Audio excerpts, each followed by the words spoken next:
Hello, folks. I recently did a video tutorial on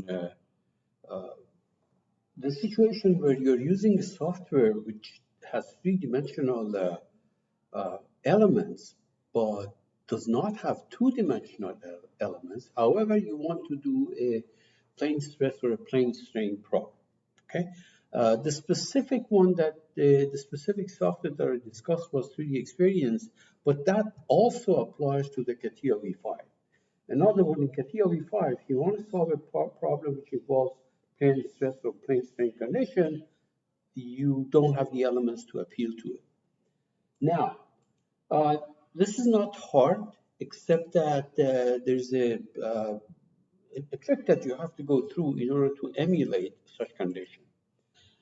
First of all, let's quickly review what is it meant by plane stress. So we have for example, a sheet metal which is loaded in its own plane. Then the stress variation through the thickness is very small, and for uh, the case of plane stress, we assume that it's zero. On the other hand, if you have a long structure, which is, for example, an earth dam, and behind it there is water and applies a force on the dam. So this is a plane strain condition, okay? And on the right hand side,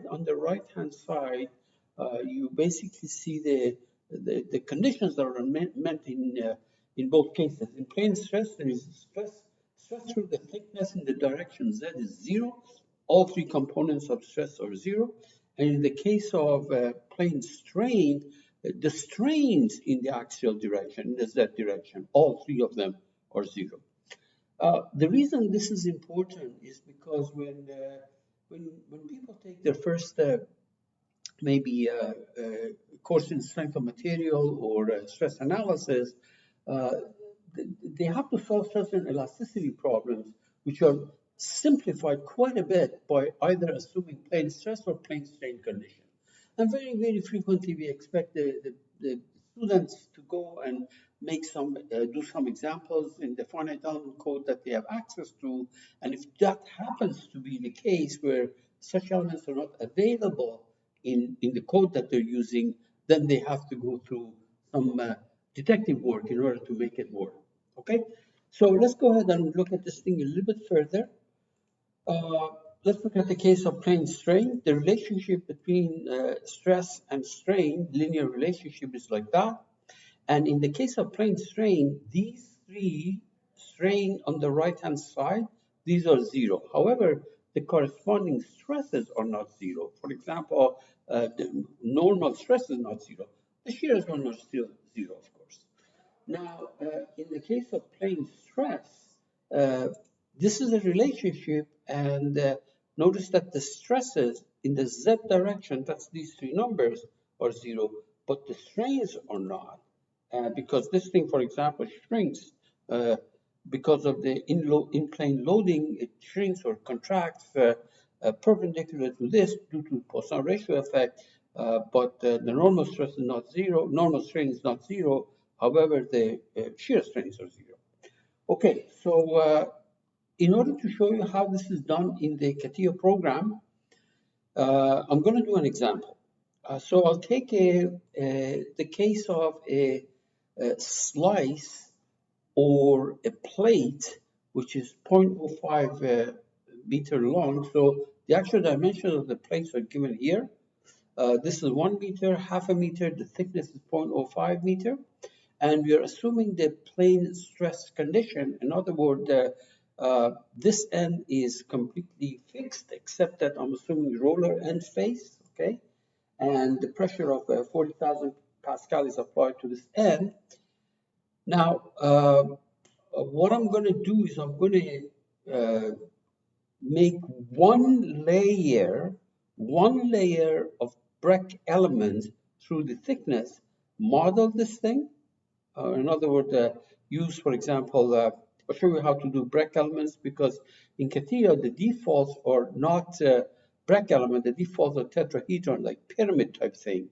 And if you want to do this kind of a element, you have to go to the advanced meshing tool, and I'll take you there.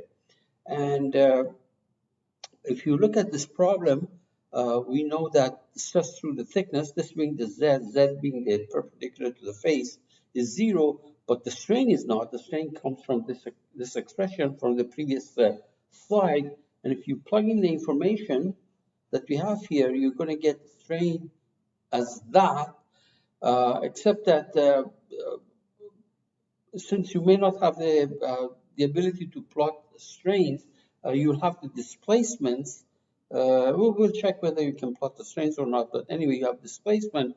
If this is the strain in that thickness direction and the thickness is 0.05 meter, then you multiply 0.05 by this, you get the displacement of 3 times 10 to the minus 9 meter. In other words, this thing shrinks by one plate moving, one face moving towards the other one by that much. Now, when it comes, just, and this is what I'm going to be checking for checking my work. Now, remember, in order to create break element, you have to go to the advanced meshing workbench and you have to sweep 3D. So first you select a dummy shell element. No, actually, you don't need to create the dummy shell element. So you can just I think you can just sweep it through that. The alternative is, of course, create a dummy shell element here and then sweep it, but that's okay. We're going to do it differently. Now, when it comes to a plane strain condition, I'm assuming I take it. This is very long transfers to this, long in this direction, thickness direction. But we take a slice of it, same thing. The only difference is that not only you have roller end faces, you also have the front and the back being on roller, and that forces the plane strain condition. You use again break elements, linear break elements of by going to the advanced meshing workbench. But anyway, here, if you looked at this information, the stress in the thickness direction, this is a plane strain condition, the stress through the thickness direction is that number, and this is what I'm going to be using for checking my work, okay? So let's go ahead and do that. I'll do plane stress first. All right, so here we are. It's a part, so in order to make sure that my geometry matches this diagram, I'm going to draw my rectangle in the XY plane and extrude it in the, or pad it in the Z direction. So on that plane, I will sketch. Okay, so a rectangle. Let's dimension this thing. Okay, dimension, this is 1 meter.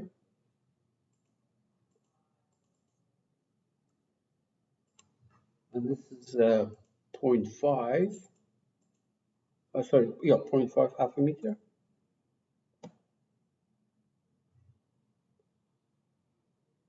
Okay, let's try it again. Change this thing to 0.5. Good. And if you fit it, you see that it's there. So exit. Now I have to pad this thing, but I'm in the generative shape design. So what I'm going to do is I'll go to part design right there and pad this thing by 0.05 as I was supposed to, 0.05. Okay, so basically the situation that I'm dealing with is, let me turn this thing around, is this, okay? So roller on this side and pressure on that side, okay? Let's apply our material to this thing. This way Z is through the thickness as I was, I had these slides right there. Z is in the thickness direction. Okay, good. So let's see now. We're going to go apply material to this. I'll apply material steel. However, I will change the default values in it so that it matches my numbers. So I'm going to double click on this analysis. So I'll make this thing, oh yeah, it's 200 gigapascal, good. And point 0.3 as Poisson ratio. These things are irrelevant for a static problem. Okay, good. Okay, so what do we have here? Oh yeah, one thing I forgot to mention is that in order to do a sweep operation to create these break elements, you need to first put some shell elements on these faces, either this face or the back face, and then it's only at that situation that you can actually sweep that and get a 3D break element. Now, in order to put a shell element on this face, for example, we need to have a surface. So let's go ahead and extract that surface. Go to generative shape design and get the extract icon, extract this face. Okay, now you have a surface here. Okay, and we go to advanced machine tool because I want to put a four-noded, let me say, four-noded quad element on that. I don't want to use the triangular shell elements. So say okay. Here is the surface measure. You select that and then look here under the mesh size. I want two elements there. So this was 0.5 meter and this was 1 meter. So two elements means that I want the size to be also 0.5. 0.5, 0.5, that'll give you one element. 0.5, 0.5 give you the other element. And then we say okay. And don't forget to mesh it actually here. This is what meshes it. It says mesh the part. And there you are. And we say OK and exit. So now we have these two shell elements that we can sweep. Anything that's blocking your view, you can hide it, but that's okay. Let's just leave it the way it is. So here's notice that these are the 3D elements that you can create. This is tetrahedral one that we don't want. We go here to sweep. In order for us to be able to use this, first we must have created shell element on this. And then it says pick the bottom left corner, select the volume, you select that object. It says the bottom face. Bottom on top means you can also view it as front and the back. So this is the front face, and for the back face, we use this. So it's going to sweep in this direction. Now you click on the mesh. Here I said one uniform, so one layer. Okay, if I say two here, it puts two layers to the thickness, and I want it to be union. And then say apply, and say OK, and created the two solid elements that you wanted to. Now, the question becomes, can I delete this? No, if you delete it later on when you try to run it, because this sweep 3D mesh depends on that, it's going to come back and give you error message instead. But you can deactivate it because I don't want to use this. All I wanted to do is to use it for sweeping operation. That's all. Okay. Now we're done here, so we're going to go to generative structure analysis to put the loads and things like that. We have to go there. Let me hide this extracted surface. We don't need it anymore. Okay, so first of all, the back side is on surface slider. There is on that back side, that's on surface slider or roller. Okay, and the pressure is applied to this end, 40,000 Pascal tension. You can see that. Now, if I run this thing, it's going to bomb out. I'm not going to even try when I run it. It's going to bomb out because this thing can move as a rigid body. Notice that this is on a surface slider or roller, so this thing can actually move up and down and to the in the Z direction. So in order to fix that, what I'm going to do is I'm going to fix 2-point preventing rigid body motion. So for example, let me check this. This point, I'm going to say this cannot go in the direction Y and direction Z. Obviously, it cannot go in direction X because it is on a surface slider.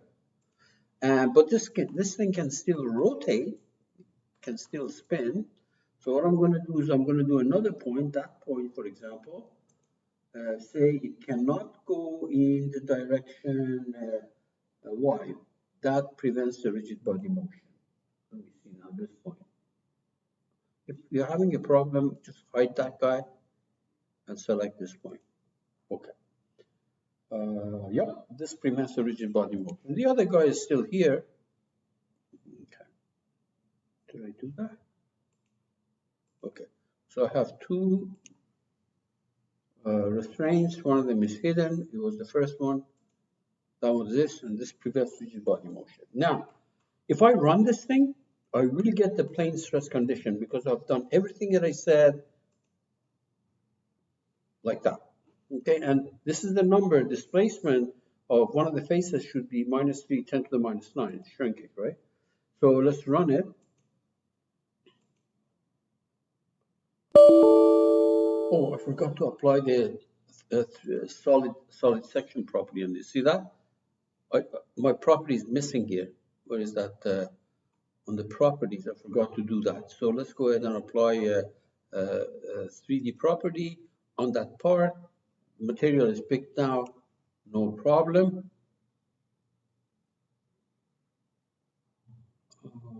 It is. It's right here. You can see that right there. And now we're going to run it, and it's going to be fine. This is going to stretch. That's all. So if you look at the one meter stress, it better be 40,000.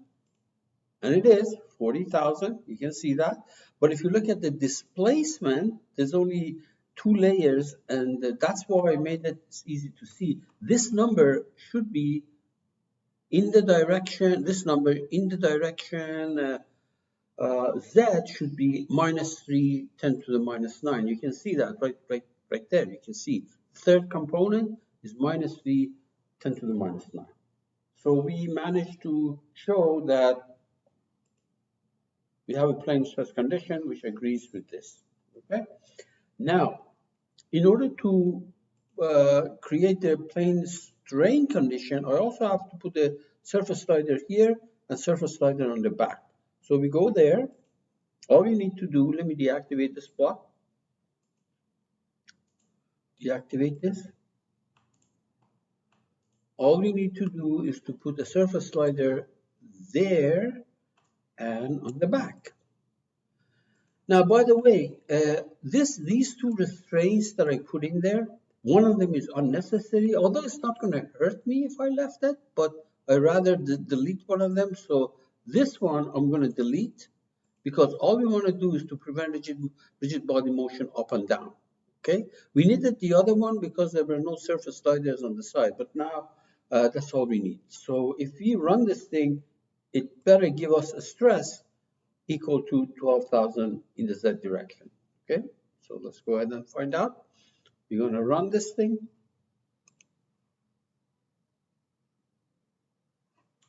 Fine, it's finished. So here's the 1 meter stress. And okay, so let's go ahead and this is the 1 meter stress in total, but let's look at the Z component. In fact, if you put your in fact, let's do the following.